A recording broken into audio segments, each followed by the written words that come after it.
have. So as I mentioned in the last video, I had a vapor barrier job come up. I did it about 2 days ago now.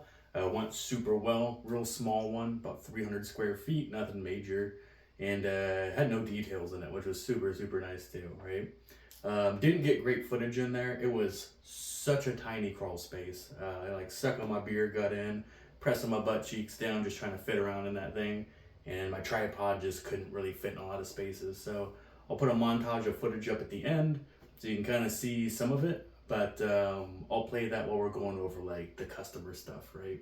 The more business end of it if you're interested in that. For right now, let's just go over like how do we do a crawl space vapor barrier and why would you even want one, right? So I can demonstrate some stuff on this whiteboard here just to show you a little bit since I couldn't show you really in the crawl itself.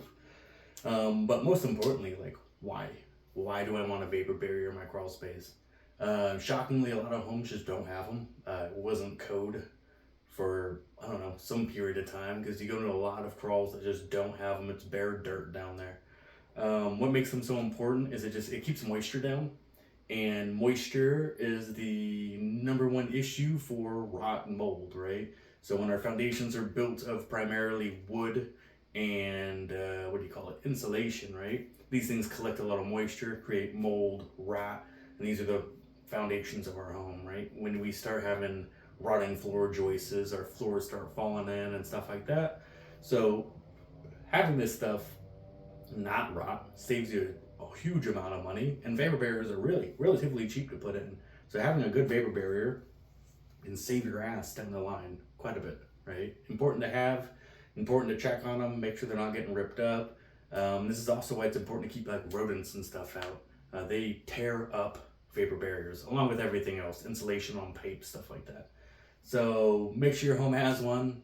If it doesn't, get one.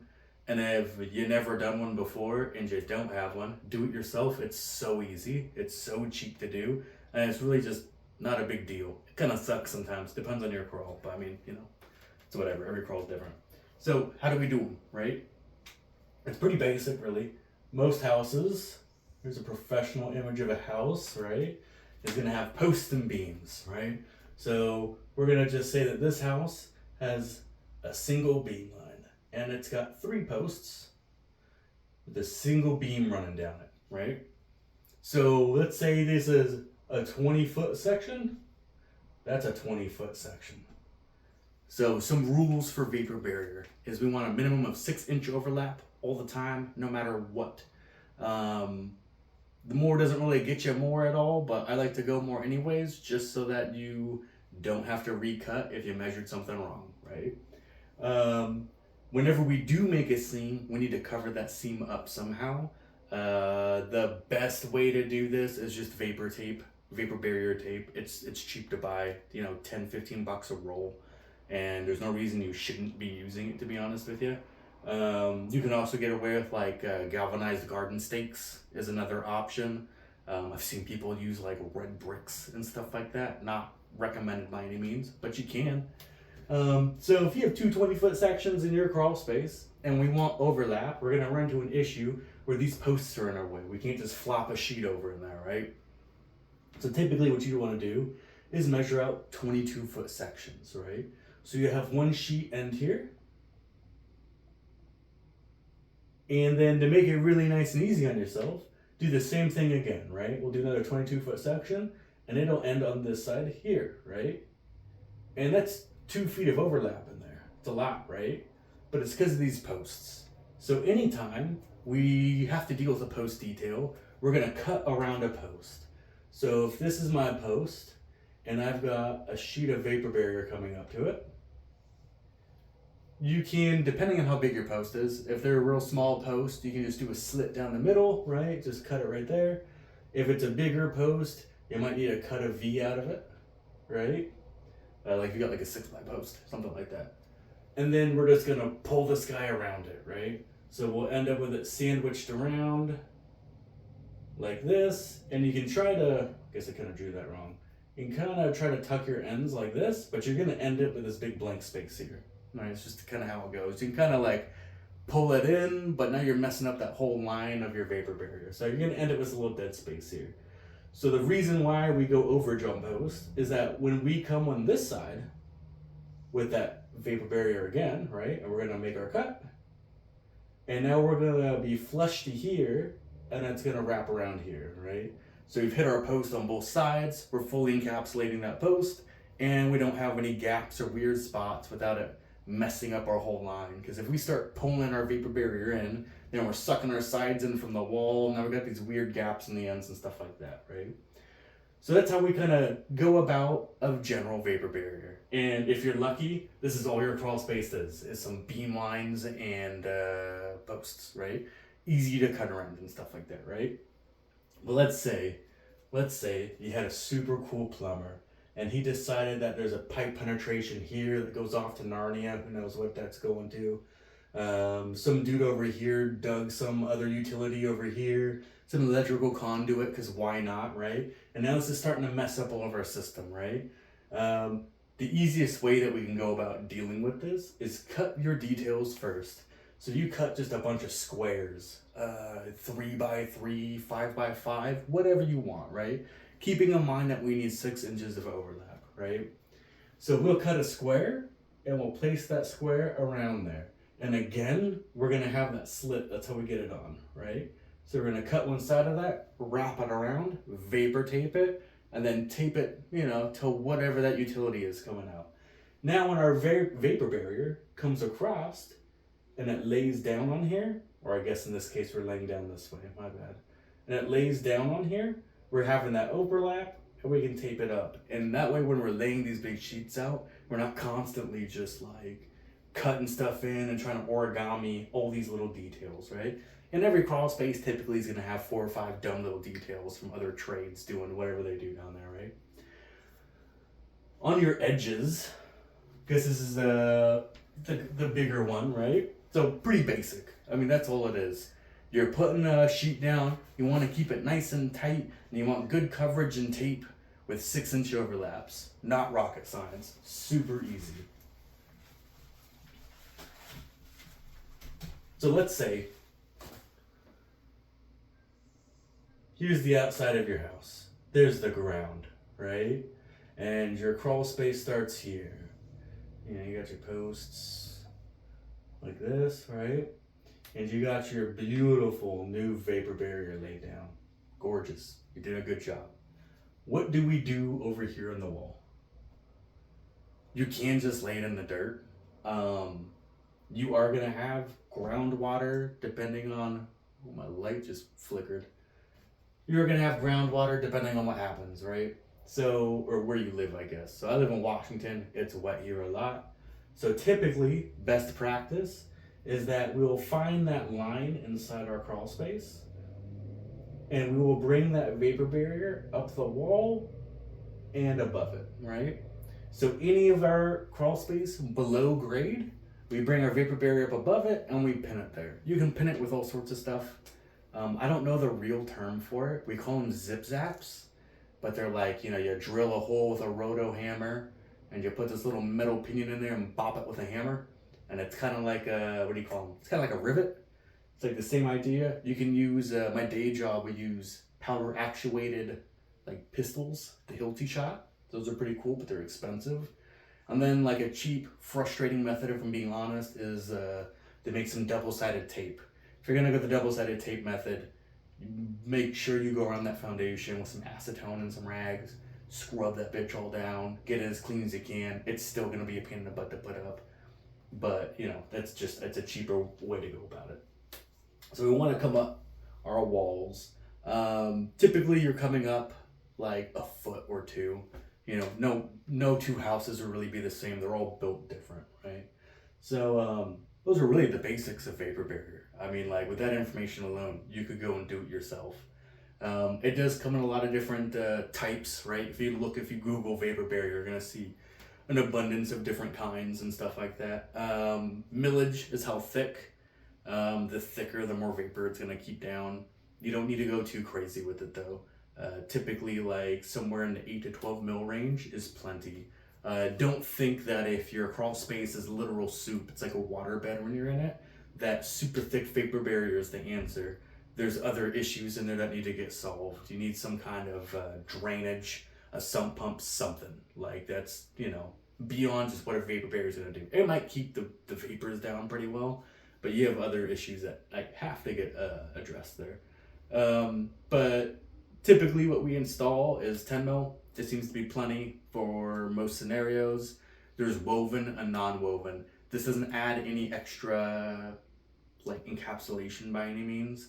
It's just how resilient it is to getting ripped or torn. So woven's obviously going to hold up a little bit better. A lot of the times customers don't want to opt for woven. It's extra money for a more resilient material and a place people just don't travel often. I mean, somebody's in your crawl space a couple times a year, if that. So, how resilient does it really need to be? But that's really up to the customer to decide. And I guess if you're a homeowner, then that's, for you to decide whatever you want. Neither one of them's better than the other necessarily as far as like the protection they're going to offer. It's really most of like what it takes to put a vapor barrier in. Stupid easy. And if you're looking to make easy money, super easy thing to sell and make some good money off of. Technically, the vapor barrier I just did took me 4 hours, and the way I had it bidded out, it ended up breaking down to about $175 an hour in actual profit after taxes and all that kind of got dropped out. So pretty solid day, right? What is that? What, half a day of work, and made a little bit of a killing on it. It was pretty sweet. Definitely something to look into, get into. It's a cheap upfront cost to do too. Vapor barrier itself isn't super expensive. Vapor tape's not expensive. Most of what the customer's paying for is your labor to go in there and actually do it. So super sweet little come up. Anyways though, I'll throw up kind of a little montage thing of me working while I do a quick voiceover on like the customer side of it. How did I get the first customer? How did I seal that deal after talking to them? And all that kind of fun stuff. So we'll switch over to that and close this thing out. Okay, so let's talk about customer acquisition on this one, right? So, new company, nobody really knows who I am yet, and I got my first job, and it was this vapor barrier.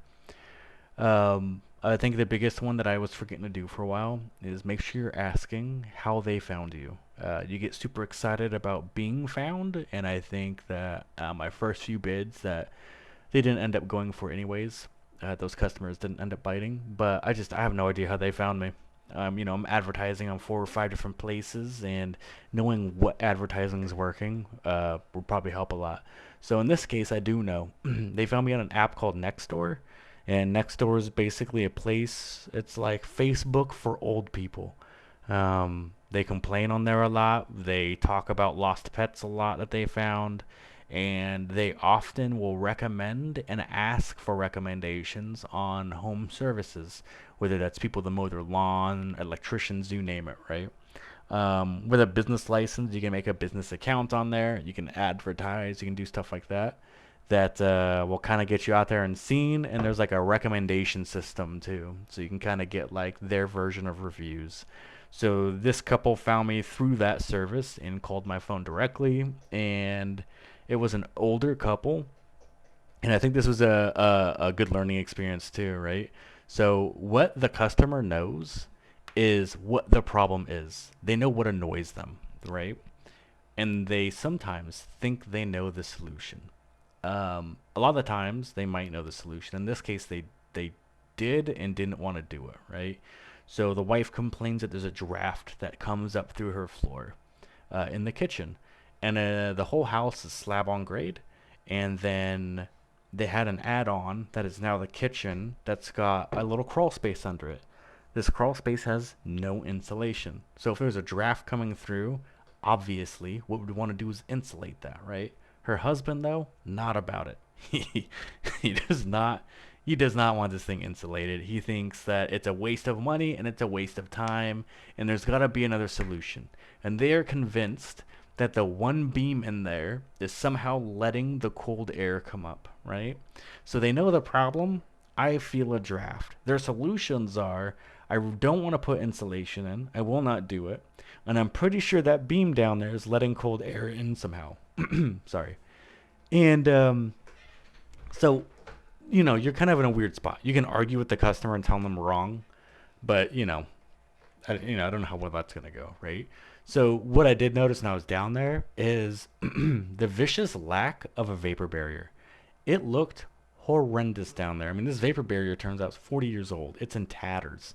You'll see in some of the pictures, possibly. I mean, it depends on how good the footage is that's going to be running through right now. But I mean, like in some places, it looked like there wasn't a vapor barrier. It was just dirt, and there was so much rat poop and stuff on this thing. It had just deteriorated. This crawl space was disgusting. It was so gross.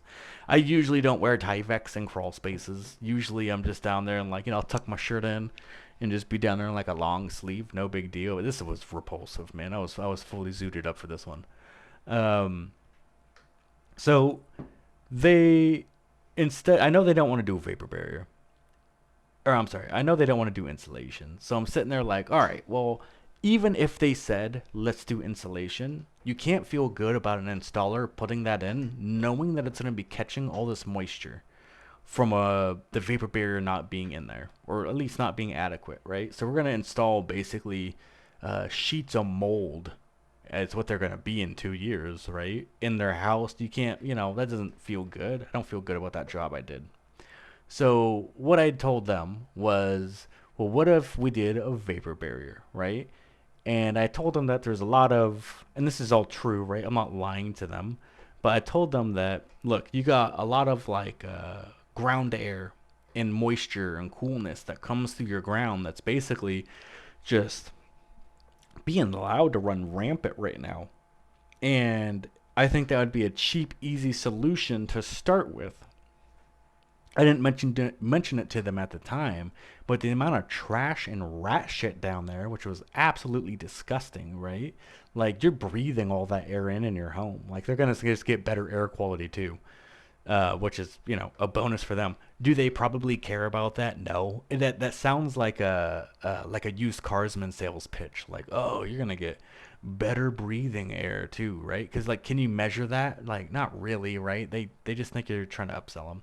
But what they do understand is that I'm keeping ground air out. They could wrap their heads around that, and they both jumped on it. They go, "Oh yeah, that sounds great. That makes a lot of sense, right?" And I said, "And if that's not the solution, if winter comes around and you still feel like that's not enough, then we can talk about doing insulation. We know we've done the cheaper, easier thing, and if that's not the solution, then we can move to insulation, right?" So I left that door open for the insulation job, right? They also had a crappy crawl space door. It was just like a piece of 2x8 just laid up against the entrance. And I also pitched to them that I could and would fabricate a new door for them that would be on hinges and actually secured, right? And again, I pitched this to them as like you're just letting free air, the outside air, get into there, right? Which is uh, promoting this draft you're feeling. In the back of my head, and again, they don't care because they're in denial rats are down there. They think, nope, there's no mice, there's no rats. No matter how many times I told them, like, I saw 3 down there while I was down there. They didn't want to hear it, right? But in my head also, we're keeping rodents out. If I'm going to put a brand new vapor barrier in there, I don't want a mouse tearing it up in 6 months, right? So I sold them on that as well. And the whole job, I'm not going to talk about numbers. I don't think numbers are worth talking about because you don't live where I live. We all have different minimum, or not minimum, but like wage rates and cost of goods and all that kind of stuff, right? But when I bid this, basically, I took materials. I took the amount of hours I thought it was going to take to do it, which I bid it for 4 hours and ended up taking me 2.5. So that was pretty cool. Um, and then if you're not doing the labor yourself, right, you're not going to make a whole lot on labor. You make a little bit, right, if you have somebody else doing it. But then you can throw like an extra 15, 20% on there if you want, make a little extra on it. By the rates that I charged for like my competition around me, I was insanely cheap. I probably came in $600 below what any other company would have done. And I still, like I said, I made a killing. I made about $180 an hour. So cool little come up there, right? It was super worth my time. So that's kind of just like how I went about meeting that customer, getting involved with that customer, talking to them for about 20 minutes. And again, they know what they are feeling as a problem, but you need to be ready to give them a solution, even if it's not the solution they think they need, right? And you need to be able to explain that to them too. It's not always easy. I'm sure I'm gonna have some trips doing that. Some more resilient people, right? But this time was pretty chill and pretty easy. With that said, I have another job lined up. 2 weekends from now, I'll be doing something a little out of the range of crawl spaces. As odd as it is to have this as a skill, I'm also in a very good epoxy applicator, epoxy floors, garages, and stuff like that. There was a giant slab that failed and bubbled, and the person who put it down is ghosting the contractor. So they gave me a call. I got this job through my day job, which is pretty cool. They just don't have the time to get to it, and they know I recently got my general contractor's license and pitched me this job. So if you guys want to see a cool change of pace next weekend, I'll be recording a time lapse and explaining the process of epoxy. I love doing epoxy. It's a lot of fun. It's a beautiful product, and also something that like you as a homeowner potentially could be doing, right? If you've even made it this far in the video, you'll know there's epoxy coming. So yeah, look forward to that next weekend, and I hope you gleaned something out of this.